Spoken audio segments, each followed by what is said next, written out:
Analysis of the global situation in 2024. The year 2024 could be seen as the most significant turning point in the international order since World War II.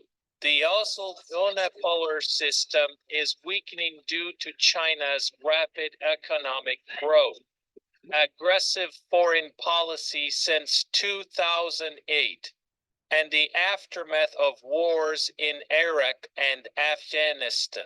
Understanding these changes and predicting future directions is crucial. 1. Changes in the also unipolar system. The U.S. has long played a dominant role in global politics, economics, and military affairs. Since the mid-20th century, the U.S. has shaped and maintained the international order based on its economic and military power. However, entering the 21st century, the US's dominance has been challenged by China's rapid rise and various domestic and international challenges. 1.1 Establishment and maintenance of the Oslo system.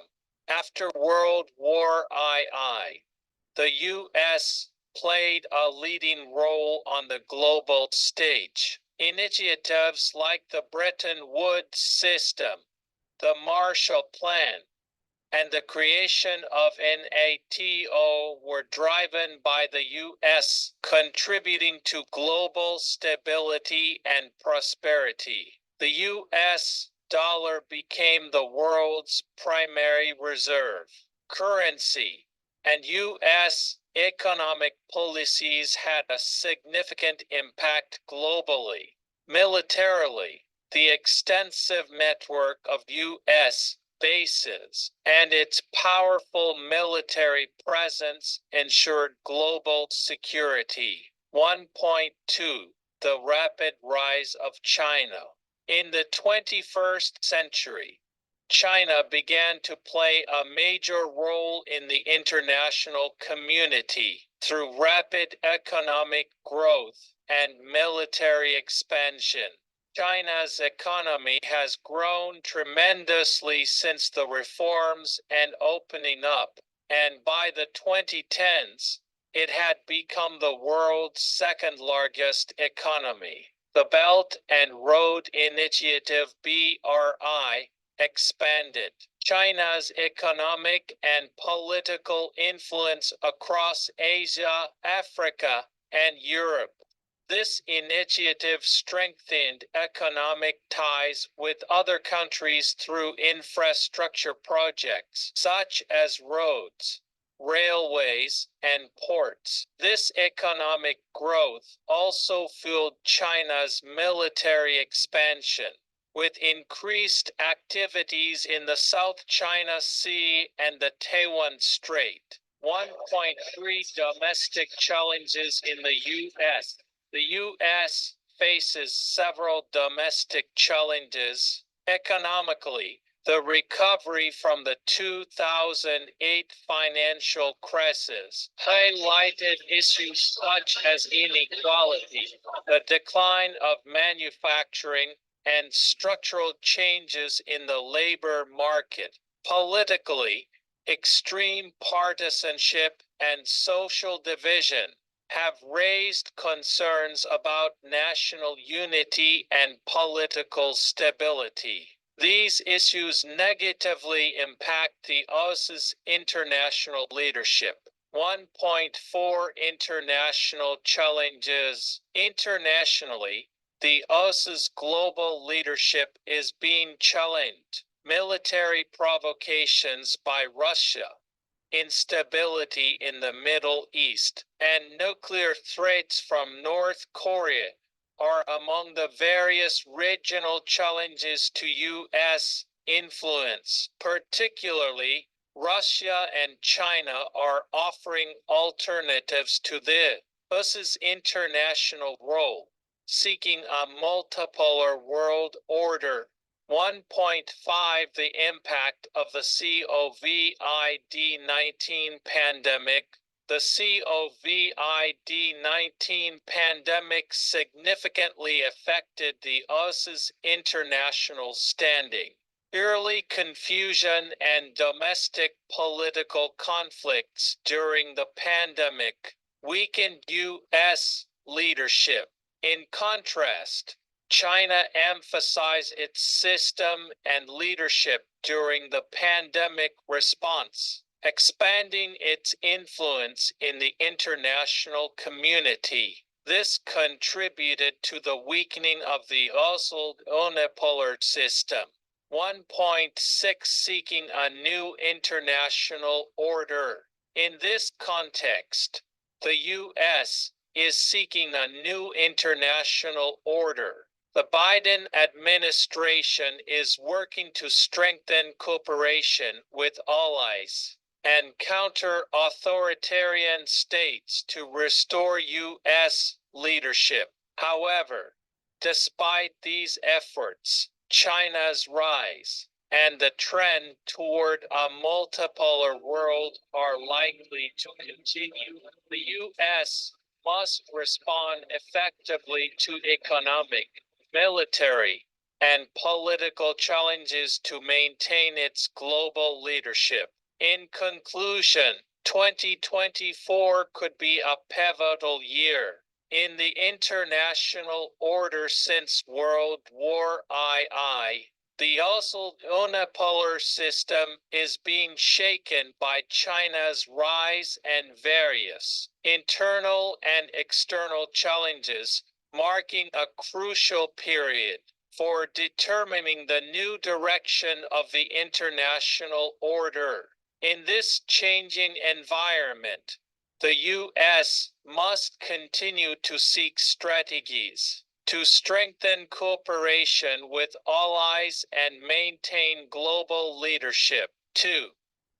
Biden administration and alliances with allies. President Joe Biden significantly revised Trump's isolationist foreign policy, strengthening cooperation with allies and working to restore U.S. international leadership. The Biden administration particularly reactivated traditional alliances like NATO and aimed to address global issues through cooperation with international organizations. 2.1 Strengthening cooperation within NATO and international organizations. Biden focused on strengthening cooperation within NATO and other international organizations. He attended NATO summits to reaffirm U.S. defense commitments and enhanced military cooperation with allies. This restored trust in U.S. leadership among allies, reinforcing NATO's collective defense posture. Additionally, Biden rejoined the Paris Agreement to promote global cooperation on climate change and worked with WHO to strengthen global health crisis responses. 2.2 Competing and responding to China. The Biden administration actively addressed economic and military competition with China. The U.S. strengthened cooperation with allies to counter China's economic expansion and technological dominance. Efforts included restructuring supply chains in critical technology sectors, like semiconductors, and taking various measures to curb China's technological supremacy. Additionally, Biden highlighted human rights issues, criticizing China's actions in Hong Kong and Xinjiang.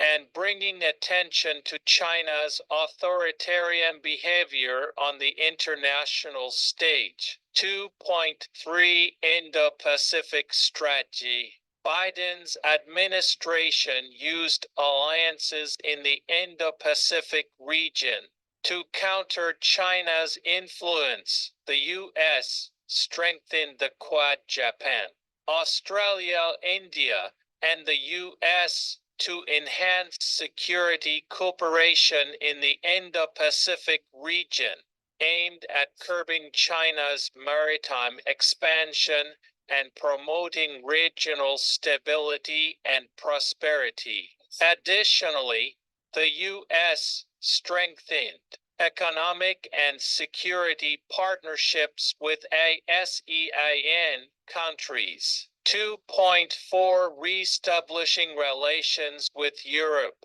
Biden worked to restore relations with Europe, which had weakened during the Trump administration, strengthening cooperation with the European Union (EU) on issues like climate change, COVID-19 pandemic response, and economic recovery, helped rebuild trust and solidify the alliance to maintain the liberal international order.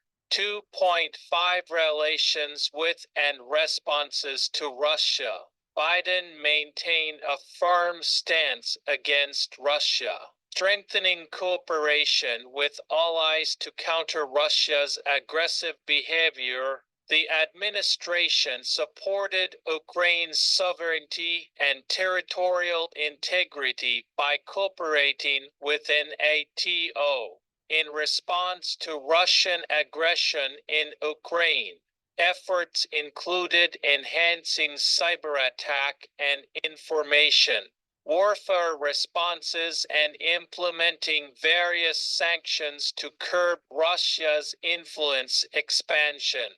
2.6 Climate change response and restoring global leadership. Biden's administration actively aimed to restore global leadership in climate change issues. Rejoining the Paris Agreement, Biden set ambitious carbon emission reduction targets and promoted renewable energy development policies. This repositioned the U.S. as a global leader in climate change response, playing a key role in addressing global environmental issues. 2.7 COVID-19 pandemic response. The Biden administration also strengthened cooperation with allies in responding to the COVID-19 pandemic. Efforts included expanding vaccine supply and providing vaccine support to developing countries to overcome the global health crisis. Resuming cooperation with WHO aimed to enhance the international health system and promote global solidarity and cooperation in pandemic response. 3. The Ukraine war and Biden administration's response. In February 2022, Russia's invasion of Ukraine caused a major international upheaval. This war led to intense conflict between Ukraine, supported by the U.S. and the European Union (EU), and Russia. The Biden administration quickly increased military and economic support for Ukraine to halt Russia's aggression. The Biden administration significantly expanded military support to Ukraine, including advanced weapon systems, air defense systems, drones, and munitions, to help Ukraine effectively respond to Russian attacks. The U.S. ensured continuous military support for Ukraine through cooperation within NATO allies, and strengthened NATO's Eastern Front by deploying additional forces in Eastern Europe. The Biden administration imposed strong economic sanctions on Russia, targeting major Russian banks, energy companies, senior officials, and oligarchs, designed to severely impact the Russian economy. The Israel-Hamas war that broke out in 2024 further destabilized the Middle East, significantly impacting the Biden administration's foreign strategy. This war resulted from long-standing Israel-Palestine conflict, reigniting, presenting complex diplomatic challenges for the U.S. in ensuring regional peace and stability. The Biden administration supported Israel's right to self-defense, strengthening military aid to Israel. Support included air defense systems and precision strike weapons to enhance Israel's response capabilities against Hamas rocket attacks, to reduce civilian casualties caused by the war. The Biden administration increased humanitarian aid to Palestinian areas, including medical support, food aid, and refugee assistance to alleviate civilian suffering. The Biden administration strengthened cooperation with Middle Eastern allies to minimize regional instability caused by the Israel-Hamas war. Efforts included working with key Middle Eastern countries like Saudi Arabia, Egypt, and Jordan to prevent the war's escalation and promote regional stability through diplomatic efforts.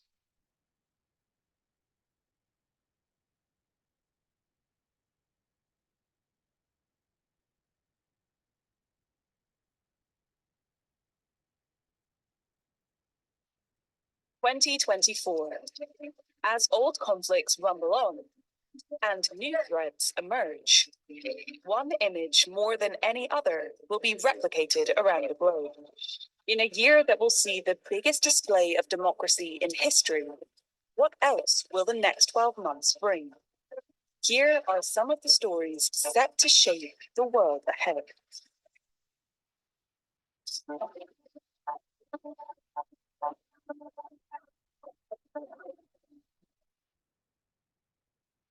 "2024 will be the biggest election year in history. More than half of the world's population live in countries holding national elections. But there are two elections in particular that could have huge repercussions worldwide. One is the most powerful democracy in the world. The other is a small self-governing island less than 200 kilometers off the coast of China. Rohingya continue to risk everything in dangerous journeys to escape violence and persecution in Myanmar. The election in Taiwan in January matters because the island's future is so uncertain. According to US intelligence, President Xi Jinping wants his armed forces to be ready for an invasion by 2027. Taiwan is a geopolitical flashpoint. An invasion by China could lead to war with America. So the stakes are high for whoever wins power in both Taiwan and America. The strategy they pursue could deter Chinese invasion or hasten it.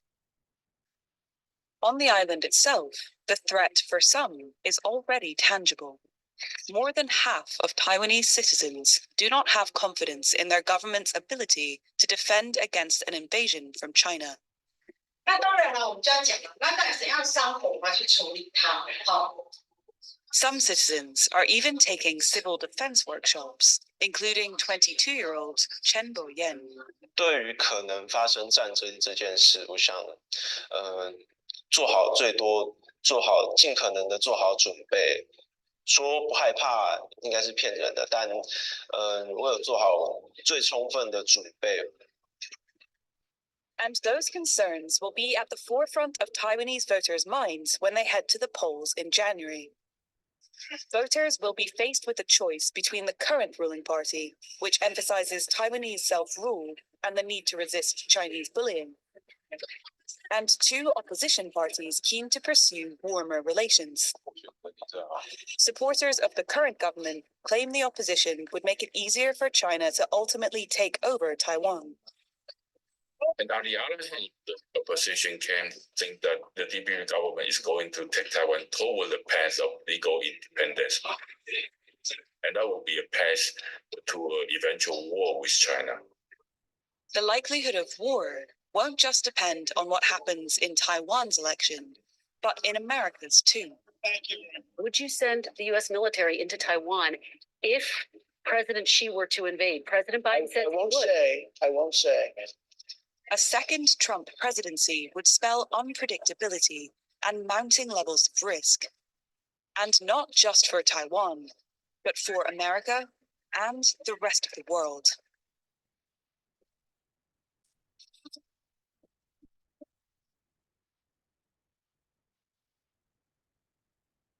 In July, all eyes will be on Paris for the 2024 Olympic Games. But while athletes battle it out on the ground, spectators' eyes might be drawn to the skies above.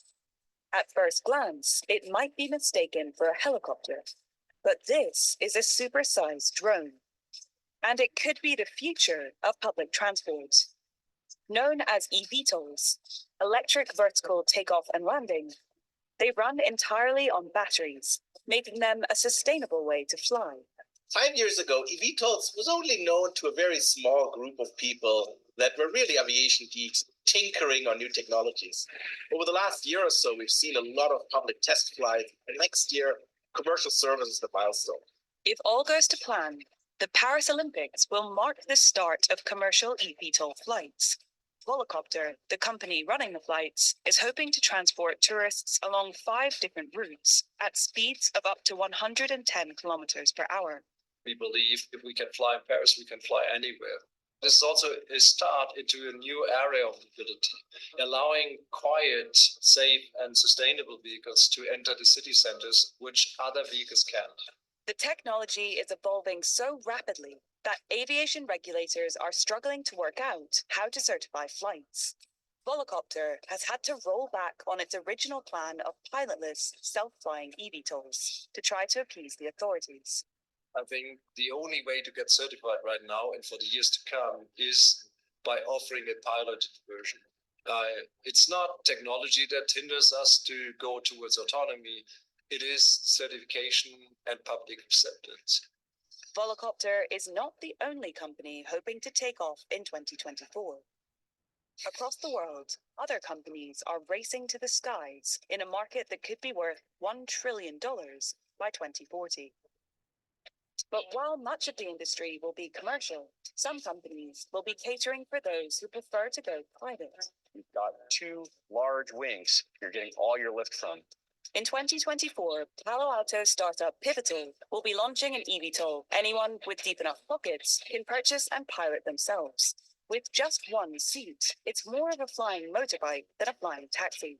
It's a feeling that's pretty hard to describe, to see the world from up there. The company provides a few weeks of training, but you don't need a pilot's license as long as it's only flown over rural land and during daylight. The Helix will be one of the most easy to learn to fly vehicles ever made. You need to use a single joystick to do everything the aircraft can do, from takeoff to landing to hover to forward flight. Although with the price tag of $190,000, they're not cheap. There is no denying that it's going to be used principally for recreation to start, but it will grow from there. And it will become a new form of transportation that we take for granted someday. I'm Tom Standage, editor of The World Ahead. To read about the prospects for the coming year and get a head start on more of the trends and themes to watch, why not take out a subscription to The Economist, which includes full access to The World Ahead 2024. To get the best offer, click on the link.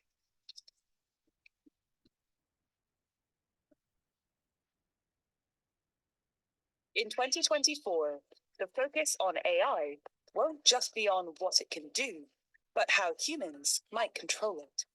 Some people are worried that if you impose strict rules too early, you stifle the technology, and other people are worried that if you don't move now, then there could be dangerous consequences. So far, much of the discussion around regulation has been on the most powerful AI, known as frontier models, and the risks they could pose to humanity. But there's a danger that decision makers are looking the wrong way. We should be focusing on the real immediate potential, but also the real immediate risks of this technology, which aren't about killer robots. They're about things like bias and discrimination. Many governments are less than transparent about how they deploy AI in decision making. In London, the charity The Public Law Project has been trying to uncover how the British government is using algorithms. So we can see 28 tools that are currently being used by the Home Office. One of their projects examines the British government's use of machine learning, a form of AI, in its investigation of welfare fraud. People who were applying for welfare support, all of the same nationality background, they were having their benefits suspended for a really long period of time. We were really concerned that some of these systems might be operating in a way that's discriminatory. There's precedent for this. In 2021, an AI welfare scandal brought down the Dutch government. The tax service here in the Netherlands was wrongfully accusing tens of thousands of families that they were frauding with child benefits. And Australia's robo-debt scandal led to at least 2 suicides. Driven to despair by a soulless automated debt collector and a government who called them welfare cheats. There has been some movement in an attempt to mitigate near-term risks. The EU is expected to bring in its AI Act in 2024. There will also be 2 AI safety summits, one in South Korea and one in Paris. But if they are anything like the first safety summit at Bletchley Park in 2023, their focus will be mostly on frontier models and existential risk. I think talking up these existential, theoretical future risks is really just a way of hyping the technology overall. Elon Musk would like to sell you a self-driving car that uses AI to drive itself, but he also says that AI is really, really dangerous. If we are not careful with creating artificial general intelligence, we could have potentially a catastrophic outcome. Some people go as far as to say that this is actually a deliberate sort of decoy, trying to distract attention from the real existing harms of AI systems. And it's also a way of drawing attention for the people who work in the field to just how powerful and wonderful they are. They're really saying, I made this thing that could destroy the world. Aren't I clever?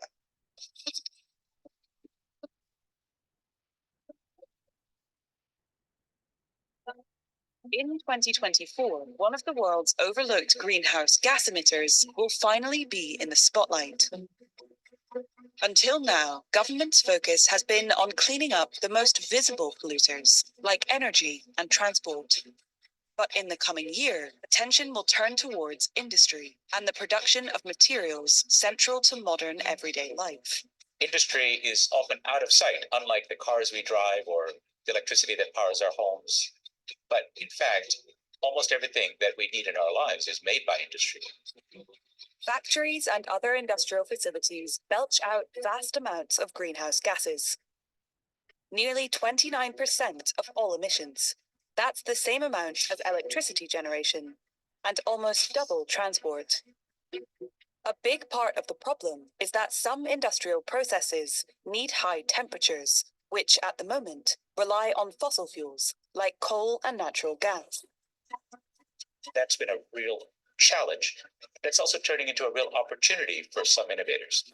Coolbrook is a Finnish startup developing technology it thinks can bring the world one step closer to green industry. Their rotodynamic heater generates high temperatures using electricity. This is really the heart and soul of the installation. The gas goes around the donut multiple times and then exits from the other side. Which means with the use of renewable electricity, it can power industry with entirely sustainable energy. What we want to do is that we replace majority of fossil fuels in industry, and that is very much doable. After decades of development, 2024 is the year this technology will start being shipped to factories.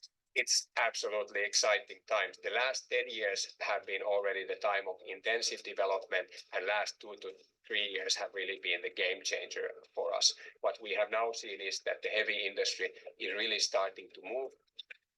Industry might be more willing to decarbonize because of incoming regulation. In 2023, the European Union introduced a carbon tax on imports. We'll see how it actually plays out in 2024.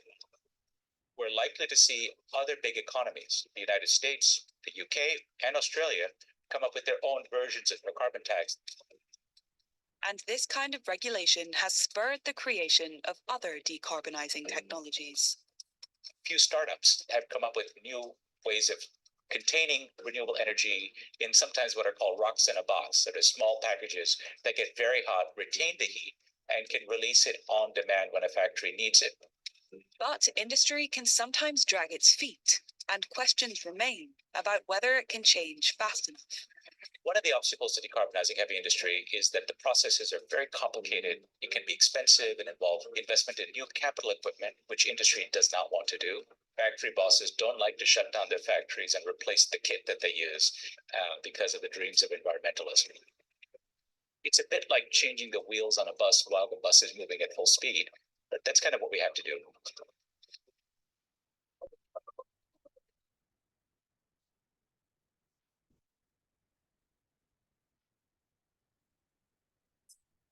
In 2024, the American-led world order is going to be challenged again as a bloc of non-Western nations gets bigger. The BRICS, made up of Brazil, Russia, India, China, and South Africa, will add 5 new members. Individually, the BRICS are some of the most exciting and biggest economies on the planet. China is the world's second biggest economy. India is growing rapidly. In 2024, the Club of 5 will be joined by Egypt, Ethiopia, Iran, Saudi Arabia, and the United Arab Emirates. Argentina was also slated to join, but that now looks unlikely under its new president, Javier Milei. On paper, BRICS Plus seems a formidable outfit. Together, its members account for nearly half of the world's population, and their share of GDP is around 20% more than the G7, a group of rich democracies allied to America. But in reality, their power will depend on how well they get on. They don't seem to have that much in common.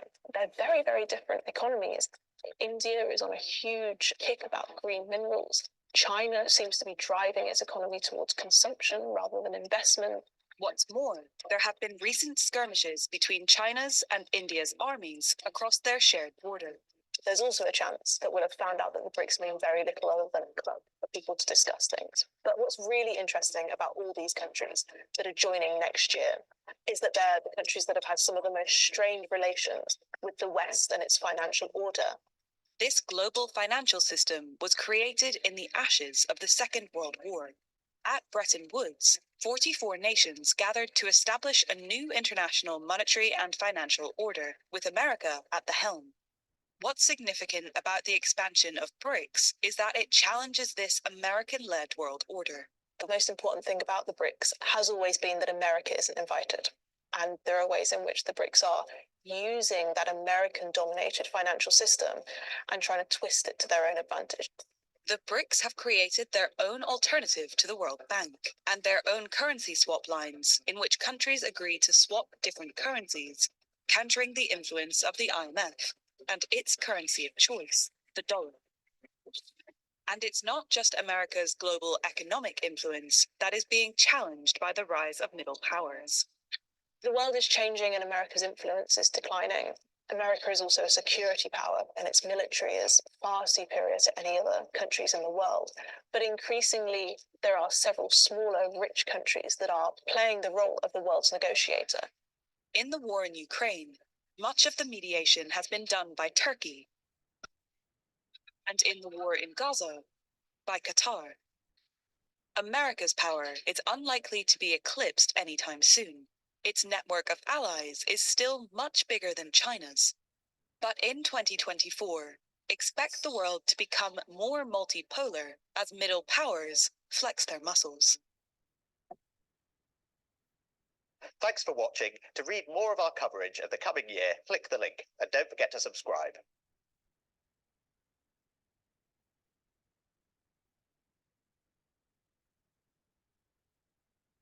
My name is Professor Florian Hummel. I'm Vice Rector at IU, International University of Applied Sciences,